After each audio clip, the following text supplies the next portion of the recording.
Welcome to the Retrieving Catholicity podcast, where we think about life and ministry in light of the whole truth with the whole church for the whole world. Welcome back to another episode of Retrieving Catholicity against my better judgment and against the wishes of the many people who watched. Molly Alford is back. Embarrassing. She's my Don't know sister. my name. And we did all the intros and sibling type of things in the previous episode we recorded that hopefully you've got a chance to learn from. They've already listened to that one. Surely. Molly is a woman, stares in Steve Carell, and I wanted to talk to her a little bit about how she came to this job at NAM, and then maybe how she feels about serving in ministry. You know, does she think this is a male-dominated space? And one of the reasons I want to have this conversation with Molly is I am let's just say I couldn't be less afraid of offending her. Likewise. I don't want to offend others, obviously. But when we think about the whole church, when we think about the whole church's mission in the world, in light of the revealed truth of Scripture, women are a part of the whole church. And in evangelical spaces, like the one that I live in and that Molly lives in and that many of our viewers live in, we are complementarian, proudly so, meaning we affirm male headship in the home and in the church. But that does not obviously mean that we affirm only male work in ministry or only male impact in ministry or only male leadership even in some senses in ministry. And so I think that we need more conversations that help us see the significance of women in ministry without seeing women as a threat in ministry. Does that make sense? Do you think there's a need for that, or am I just wrong? As a man, I think Yes. you're right. Okay, good. So no. Okay, moving on. No, I'm just kidding. Speaking of, I think there are so many unhelpful, negative conversations on the topic that it just makes everybody angry on all sides of it. And it just completely discounts the heart of like what we're even getting at or talking about. Like I've been at Send Relief for about about 4 years, I think. And I have truly never once thought like, wow, like I'm so glad all the dudes, blah, blah, blah. Like that is so far from the conversation at Send Relief because we're an organization, we're not a church, and so we help serve churches and we partner with churches. But Send Relief is an organization, and when my team is predominantly females, our operations team predominantly females. Like it is just so like not a thing that I think it can be highlighted as like this doesn't have to be this like emotionally charged conversation that leaves people like split for no reason. Yeah. I think it's like I am called to and equipped to do what I'm doing by the Lord, not by anybody else. And so I take the gatekeepers. So I don't take my cues from man. I take my cues from the Lord. And so I think that, kind of perpetuates this feeling of knowing that I'm here to do something and feeling called and equipped to do it. Yeah, that's helpful. I think it can be hard to have like a positive conversation about women in ministry because it's easy, like from a conservative evangelical space, it's easy to say all the things that like should not happen, right? Yeah, right. And then to name the things that should happen is scary in a public space because, well, it just feels like you're inviting people to jump on you or to parse your words or to say something that you do not intend to be saying. So One of the reasons I wanted to have this conversation was to say, okay, here is somebody who is a woman who is doing gospel ministry, who affirms, what the Baptist faith and message teaches and cheerfully affirms it. And I do want to say one thing about cheerfully affirming things.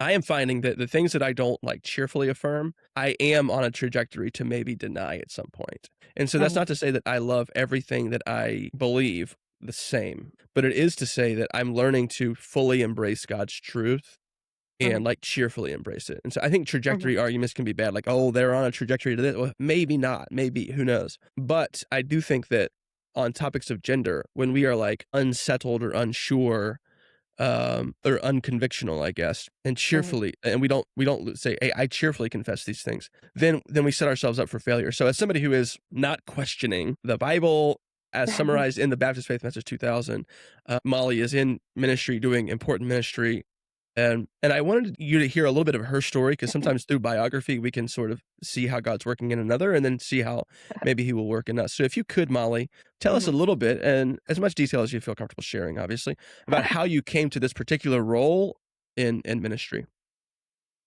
Yeah, so I like went through school not having any idea what I wanted to do. I knew everything I didn't want to do. And so it was in high school on a short-term mission trip, naturally, where I just kind of felt like a tug, for lack of a better term, to thinking you can do this for your job. Like you can work in full-time ministry. That like how? And so I think the Lord kind of started something in my heart then, and I remember one time, brother, you said this. I think this was someone else's quote, so you're Oh, gonna had need to be. to Had to I be. Yeah, it here was we good, go. so I figure.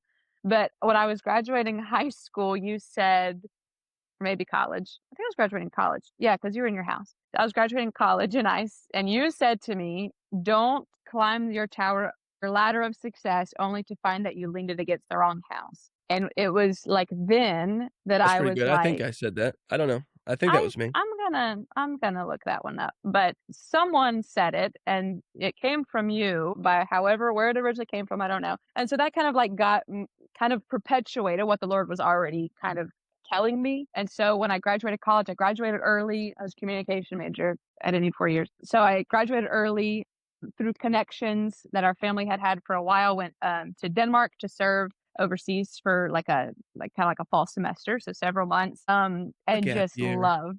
So I had been to Europe, so kind of like got my feet wet, cut my teeth in cross cultural ministry, and we had some mission partners through Res who I was kind of sharing my heart with them and telling them all like, here's what I think is happening. Can you affirm or not? Like I need some like external confirmation or not. And she said to me, it's our partners in South Asia. She said, if the Lord is calling you to go, then he's also calling you to prepare to go. And so like don't skip the preparation. Like take time now to prepare, and then whenever the Lord says go, you're ready to go. So that led me to go to seminary online while working full time, doing seminary so I could pay out of pocket and not have to accrue debt. My sights were set on going overseas. I was going to get tattooed on my arm, live in a hut, poop in a hole, because that's all I wanted from this life was That's to what we do just at like, Polka, right? That's what yeah, those I mean, people that's what at I Winfield say knew. about us. Those are wine So sappers. what? So that's what I was planning on doing. And so I had even applied to like work with the IMB at the same time, fell ill, and then got diagnosed with an autoimmune disease that then prevented me from serving overseas. And I thought, my life is over. I'm a woman in ministry. What else am I going to do? As if the only roles are lead pastor or cross cultural missionary. And so I just thought, well, it's over for me. That's it. But then, obviously, through others' counsel and seeking the Lord, he revealed to me that was not the case. Found out about NAM, Send Relief, all that they were doing, applied for the role with the Serve Tour team, and just felt this overwhelming sense because the Serve Tour team was brand new at the time, so it wasn't even a thing back when I was going through what I was going through with my health and everything. And so it was like the puzzle pieces fell into place of this is why I closed that door, because what I have for you doesn't exist yet. So wait a second. And then when I open the door, you can run through it. And that's kind of how I came to be in my position at Send Relief now. Yeah, thanks for sharing that. That's good. What would you say to other women who are maybe between the door opening and the door they thought would open closing, if that makes sense? So maybe who things didn't go the way they had hoped with their initial desire, and then Hmm. the job that is waiting for them maybe hasn't Hmm. been created or won't be created, and Hmm. they're just kind of hanging out and maybe losing hope by the day. What would you say to them? I think the big thing I would say is from looking back over my life, I'm not that old. I'm significantly younger than my brother. Yeah, But significantly. looking back, there has never been an opportunity that I thought, man, I wish it would have worked out according to my plan instead of the Lord's plan, which is only helpful in hindsight. I know that, but just like be encouraged by that truth that I have found to be true in my life. If you're waiting for a door to open, don't treat this season as a waiting season. Just treat it as your present life that God has given you. I think when we treat seasons as though they're only just like the bypass, like this is only exists to get me from point A to point B, you can miss so much of what the Lord is teaching you in those moments of vulnerability, in those moments of insecurity, in those moments of searching and wondering. Because what I found at the end of every single one of my prayers of like, God, why isn't this happening? God, I want this. Why isn't this happening? This was supposed to be what you wanted for me. What's happening? I just was met with like the Lord himself. I never got a whiff of a better answer. I never got like a mysterious, it's coming, it's brewing. I didn't feel these, Your I didn't breakthrough? feel like my breakthrough. Yeah. I didn't feel that. What I felt was That's the 'cause you didn't have presence enough of the faith. Lord. All right, I didn't mean to be Men snarky. You had an and important part of your a story. women. But what I felt, speaking of women in ministry, Yeah. but what I felt was the Lord himself saying, Yeah. you have me. And that has to be enough no matter your circumstance. And it Mhm. wasn't even like once I mastered that, the door opened. It still was like the door was still closed, but I was okay. Like Mhm. it didn't matter. I didn't care what door opened next. I would joyfully walk through whatever door the Lord opened next because I knew he was already there and he was with me at the same time. Yeah, that's good. Let me mansplain just for a little bit what she means. If you could. Yes, thank you. No, that's really helpful. And I found in my life and pastorally, there are two things that we always undersell. The first thing we always undersell is that God is the point, that your relationship with God literally is the most important thing, that your calling is to him first and foremost. And the second thing we always undersell is that church membership is a really big deal. And when we don't have a robust theology of what it means to be a member of a local church, we will always find that we're not satisfied because we're looking for something else. Well, there is no anything else, right? And so Right. God will not give us something that we intend to use to replace him with.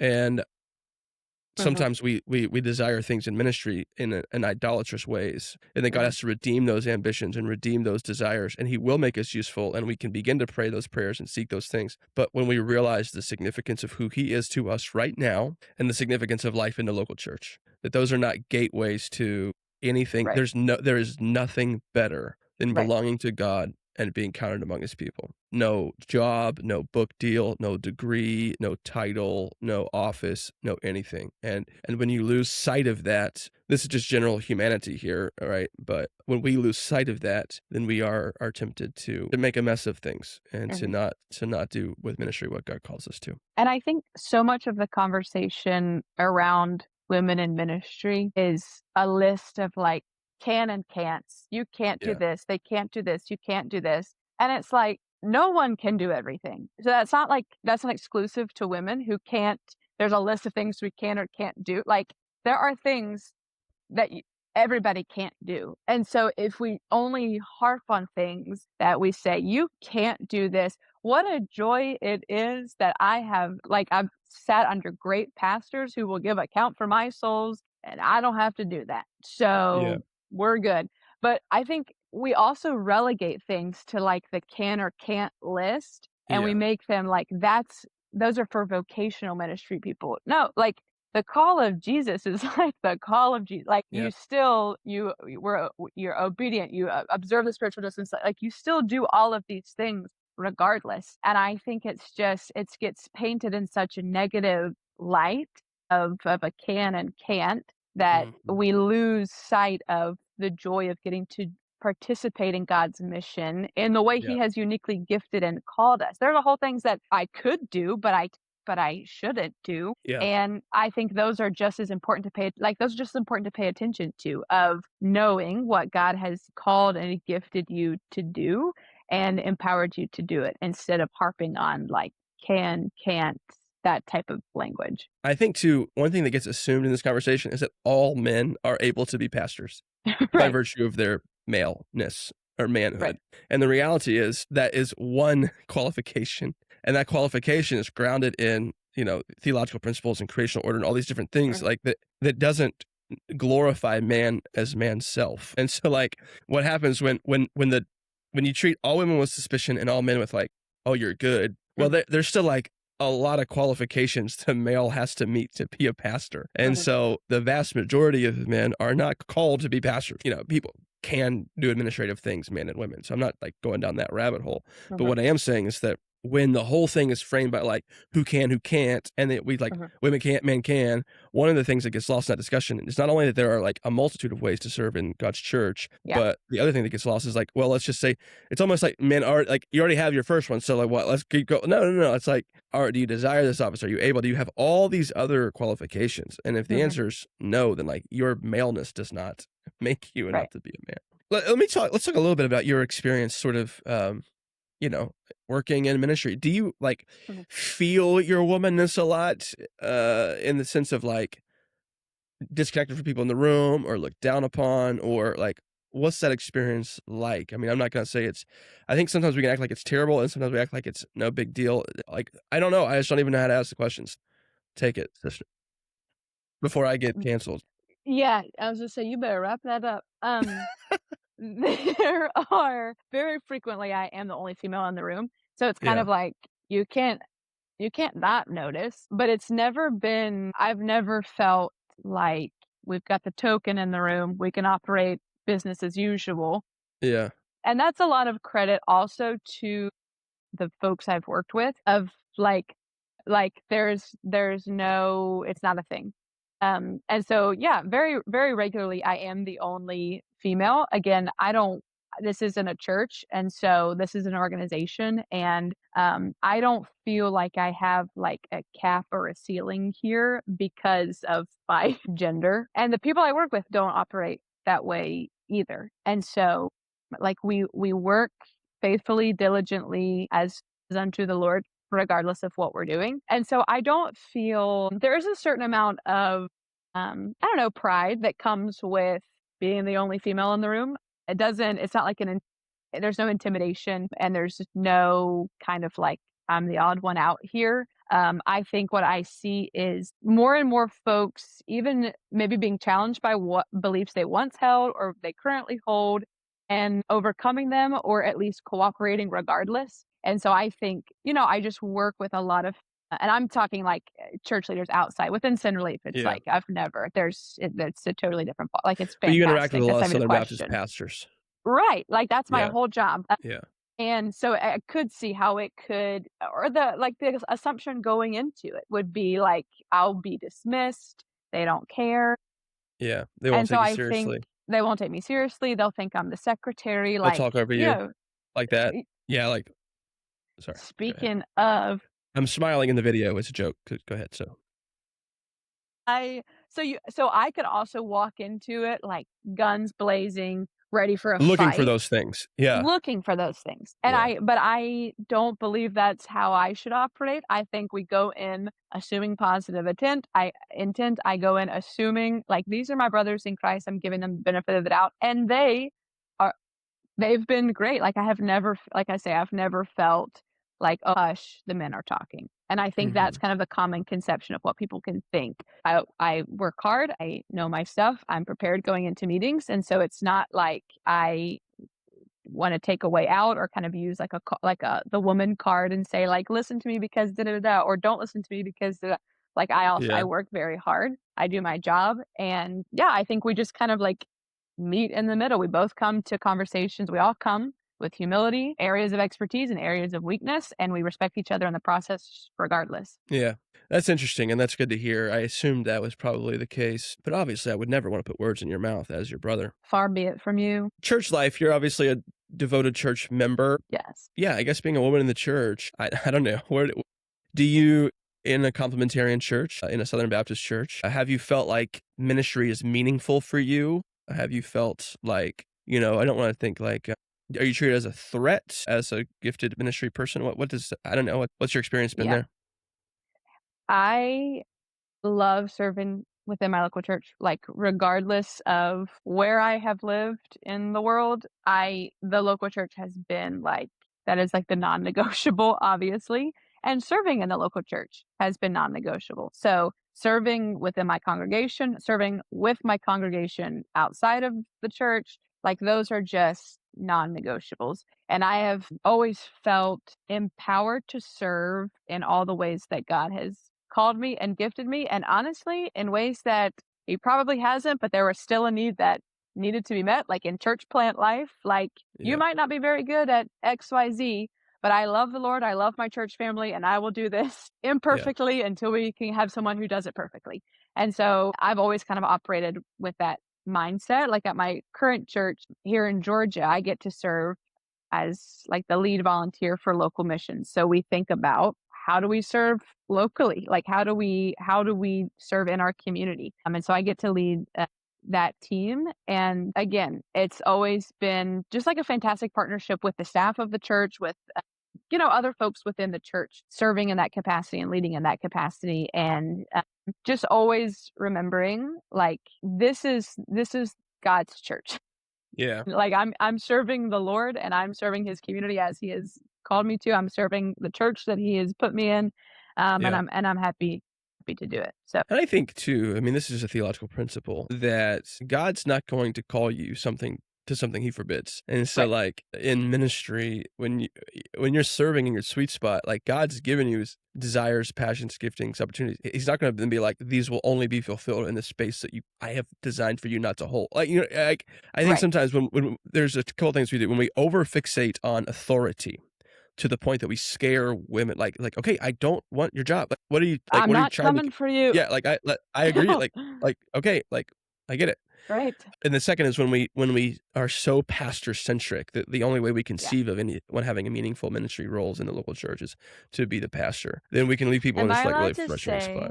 I think the bigger issue is not the, like, can a woman be a pastor? Boo. I think the bigger issue is us thinking the only position with Yeah, any I agree. merit whatsoever is the pastorate role. Yeah, And I'm like, yeah, yeah, this is like, it's fantastic. Like, we need, like, that's, no one's questioning that. I think the issue is when we elevate it to a place that it's not, and we say, no one else has a purpose here if you're not speaking from the yeah, pulpit every Sunday. And I think yeah, that is what is more damaging than equipping believers of Christ. And I've just always thought, like, like, especially with like women's ministry, a lot of times it's like, here's how you can be a single woman.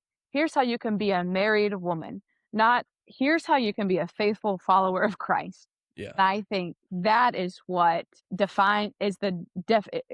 what sets the trajectory of my life, not these temporary seasons or titles that I may or may not have or that come and go. I think it's more so like, I am first and foremost a child of God, and yeah, that is what defines me. That is what sets my trajectory, not what position I can or can't have. yeah. I think I was listening to Sean DeMars as a podcast called Room for Nuance, which has gotten pretty popular in some circles. He's a really good interviewer, and he was talking to the pastor of First Baptist Durham. I think his name was Andy Davis. And he was talking about when he first got to this church, and like the first time the first battle he fought was that he had to get rid of women deacons.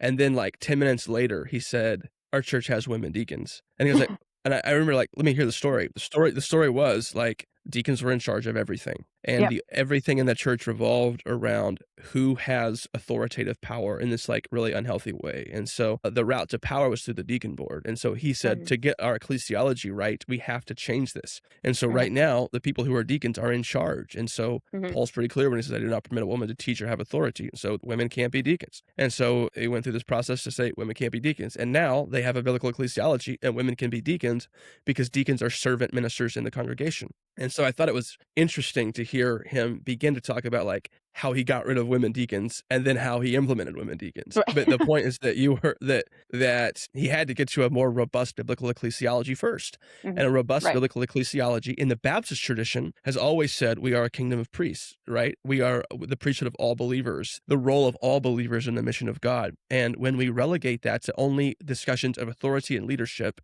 then we are missing out on the actual content of Christian ministry. We get so fixated on who's in charge of it that we forget the what, that the who is in charge of. And so I do think our culture shuns authority, and we have a negative view of authority. I do think our culture has been impacted by feminism and late stage feminism and all of like this complete egalitarianism. And so I think it is good and right to have discussions of authority, to interact with feminism with biblical ideals. But the history is a long course of overcorrections, is it not? Mhm. Of saying we're going to run from this to this, and we Right. overcorrect and overfixate to the point where we need to let the Bible set the theme, and then we live into that theme, not Mhm. just our cultural discourse set the Mhm. tone. Because when our cultural discourse sets the tone, things get ugly, people get discouraged, people feel vindicated, one day and the next. And so Mhm. I think that's a good theme as we talk about and sort of wind to a close on women in ministry, is like we want to be thoroughgoingly biblical in tone, Mhm. in tenor, in reality, and in theory. Mhm. And I think that's what one of the things I'm hearing you say is that I am gendered. You are a woman, right? Still, nothing's changed there. Okay. Sorry. You are a woman, and Cass is shaking his head, knowing that we're risking everything right Rightfully now so. if I keep talking. You are a woman, and that's not like an accident. Like, that has theological significance. Right. That matters. You Right. are designed, created by God that way. Right. You are a Christian. You are a human being. And we're holding all these things together to understand what it means to inhabit time and Mhm. space. And so, yeah, I'm Yeah. just grateful. I had a student, I teach at Midwestern Seminary, and I had a student who was talking about in a discussion board post or something about being the only woman in all of her classes and Yep. how she feels about that and sharing her story. And I made sure to tell her which feelings were valid and which weren't. Just I'm kidding. sure. Good. I hope you No, explained. I did mention you. I said I have a sister who, has gone to seminary and she works for North American Mission Board and Sin Relief, and so I am aware. I hear you, and I just receive. I hear what you're saying as someone with a sister who's in these spaces, and so I think that Mhm. what gets clicks and what gets attention are really negative experiences, which are valid. People have negative Yeah. experiences. I don't want to like pretend like that doesn't And I happen. have in my past, but the Lord has, like, healed my heart from those so that I also don't treat every man as my enemy or as, like, I have Yeah, to prove something to them. I don't have to prove anything to anyone, and like you say, like, I have a gender, I have these things, I have these things, but I am not ultimately only that. And so yeah, I think as long as, like, I remember my identity in Christ first and foremost, then I can see the fuller picture of how the Lord has given me these things to show the world, if I will allow him to use me, different facets of his character, just like the males in my life can. Like, I think we can yeah, all learn and experience more about Christ's character when we all, just like remember our identity and remember these things as like not the penultimate of our identities, but where rightfully place them where they belong. yeah. Well ordered identity and loves that. Yeah, and I think what gets clicks and views and elevated are discussions of the very negative, which again, valid. Like, we don't wanna take away from that. Right. Or the very positive that's like, "Oh, like, I've never had a bad experience. Like, look how great Right. my church is. Look how great my denomination is. Look how great Right. my whatever is." And then what gets missing, I think, is oftentimes, in my opinion, as a man, it's just like, what are stories of, okay, coming of age, coming into ministry, like your story of, "Hey, I felt like I was called to this. I ended up being called to this." Never once have I said, "I'm gonna go be a pastor," or I'm gonna leave my theological convictions at the door. Like, as someone who's like, I'm not trying to be tempted these ways. I am not tempted Right. these ways. I don't want to Right. be tempted these ways. I Right. want to follow Jesus. I want to obey Jesus. What will that look like for me? I just wanted you to have Right. a chance to share a little bit of that story because I want stories like that out there. Not because just because it's my opinion that those stories are important and need to be heard and elevated. And there will be dozens of people, and it'll probably be like our parents playing it over and over and over again, and then sending it to Uh, Papa, and he'll I'm watch it. sure we And then, have a wide breadth of an audience for all right, if these. this gets So much 2,000 so, views, then we'll I probably have will, you back. what's the deal? If this gets 2,000 views, I'll do something drastic. Do they I have don't to be know. 2,000 unique views, or do they have to? No, You no, can't no. tell that. Well, you run out of devices at one point. I think what you should do is ask people what we should talk about on your podcast. Oh, like, every season have, like, a mailbag with Molly? Oh gosh, Yeah, gosh. I'm just All right, saying, if you're you want interested, this podcast to take off. if we get 2,000 views on YouTube, just 2,000, I don't care. We'll have a Mailbag with Molly episode every season, multiple maybe even. So Deal. there's some incentive to get this up, and then maybe book publishers will look and say, "Wow, look at that platform he's building. Win-win, win-win." Mm, hmm. All right, I think Or we've talked. Okay, I could yeah, go ahead. interview you. Oh no, no, no, no. Someone write that. We can make that happen. We can't do that because Thank it's you not about, so I'm much. just here to interview you. Although that's very kind of you, Great. sister. Well, I don't care about the answers. That'd be fun. You just have like a piece of paper with like questions and it's like completely Yeah. random questions. Isn't that what you have? Well, I do have some conversation starters, and then sometimes I go away from those, and that's when we get in big trouble. Like presently. Yeah. Anything else you'd like to say about being a woman, madam? Nope. I think that's gotta stay, but we'll see. All right. Well, thank you for joining us on this podcast. Like, review. You heard the woman. If you want Mailbag with Molly, let it be known. Mom, Dad, you can't comment. That's it. Thanks for joining us. I hope this conversation was helpful, specifically as pastors and maybe male church leaders. How can we relate to women as humans who are women that are designed by God to do good ministry and that are not threats to us? And then I hope maybe some of our female listeners will hear Molly's story and be encouraged by it. Thank you for tuning in. Thank you for watching. Yeah, thanks all.